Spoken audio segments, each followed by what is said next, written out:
I have heard on several talk shows the host asking a question similar to why would people leave liberal states for conservative states and then vote in the same disastrous policies that they left behind? I am certain they did not leave these liberal paradises to get away from liberal policies, but to spread them to the conservative states. I would like to relay a story from a World War II veteran named Willie. He was conscripted by the Germans into the Spanish contingency of the German army, along with his brother Pablo. They were both sent to the Eastern Front to relieve the German soldiers. Willie was and still is a very smart man. He watched the Russian guide and did as he did. When the guide ran beside the slow-moving trucks, so did Willie. Willie dressed like the guide, breaking the uniform dress code. It was a combat zone, so nobody got really excited. He had noticed that on occasion there would be a Russian soldier deserting the front lines, going west. The German army was pushing east, so they let these deserters go. They thought that was one less soldier to deal with. The deserters became a real problem for the German army. They banded together to sabotage the ever-extending supply lines to the front. Fewer of the supply caravans got to the German soldiers deeper in Russian territory. I relay this story as a cautionary tale. I see a lot of migrants coming into Europe from North Africa and a large caravans of the same heading north from South and Central America to the United States. What if these people are not fleeing their countries to get away from socialism, but to spread it to the U.S.? There are cities and parts of cities in the U.S. and Europe that are now, for all practical purposes, occupied territories. Detroit has whole sections that are now mostly inhabited by Arab and North African migrants. The people in these neighborhoods are not assimilating into the American culture. They are keeping their ways from the countries they left. There are groups of migrants pooling their money to buy commercial buildings with established small businesses. These new owners raise the rent on the point that the original businesses have to close down. New migrant-owned businesses then replace them. This is similar to the Russian deserters in World War II. They were not deserters. They were soldiers using the blind spots of the Germans to get behind them so they could attack the supply lines, depriving the German soldiers of necessary supplies such as food and ammunition. I see the immigrants in various cities doing a similar thing, using the blind spot of the local populace to gain economic and political superiority. Drive out the non-migrants. While suitable population numbers, they can vote in a block to change the makeup of the local politicians. This is being done all over the country. People in liberal states moving to conservative states in an effect to the local elections, which then affect the state elections. Liberals move into small towns, medium-sized towns, and some large cities such as Denver, and they take over the city and the county government, sending representatives to the state legislature.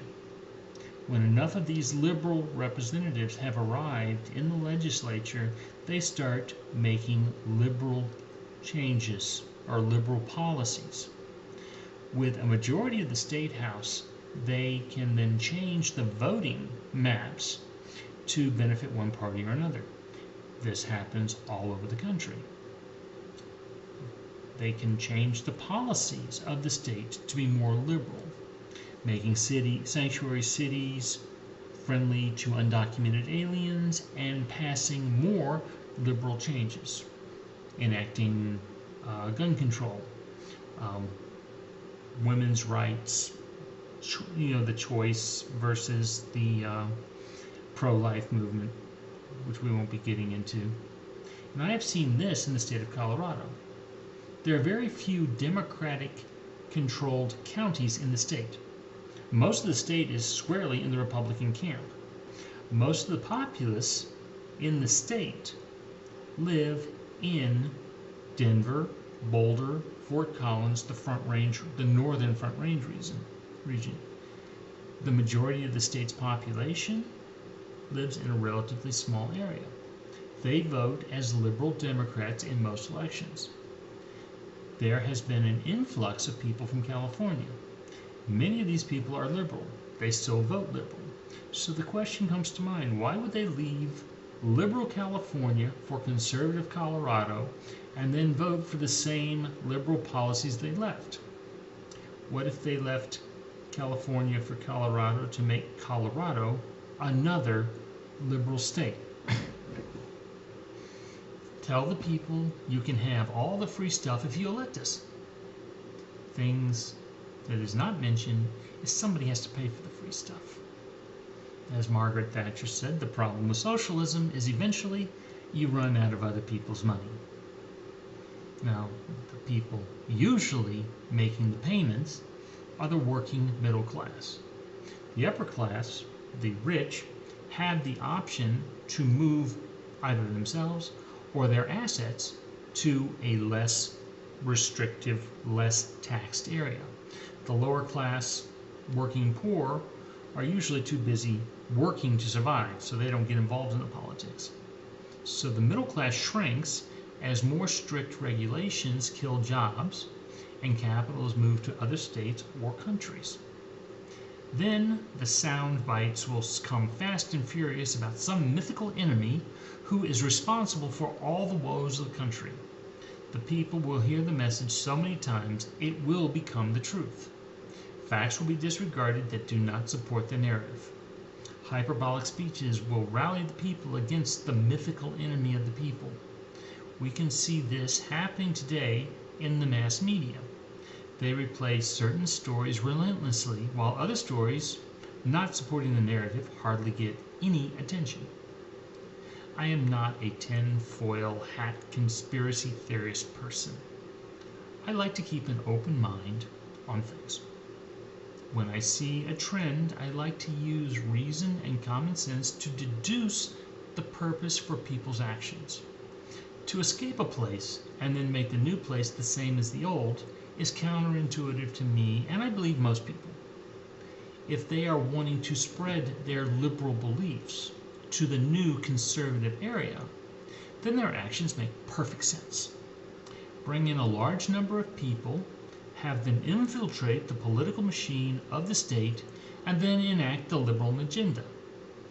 This has worked in many areas of the country, and I might add, the rest of the world. So, if you have a difference of opinion, think my opinion's wrong, please let me know. Click the comment section below and let me know. If you have a reasoned, well thought out argument, I will listen to you. If you're just going to bash and call me names, I don't have time for you. So, I hope if you enjoyed, please click the like and subscribe button. It helps me out. This video has not been monetized, so it's just a warm fuzzy for me. So, everybody, please have a good day, and God bless. Thank you for listening.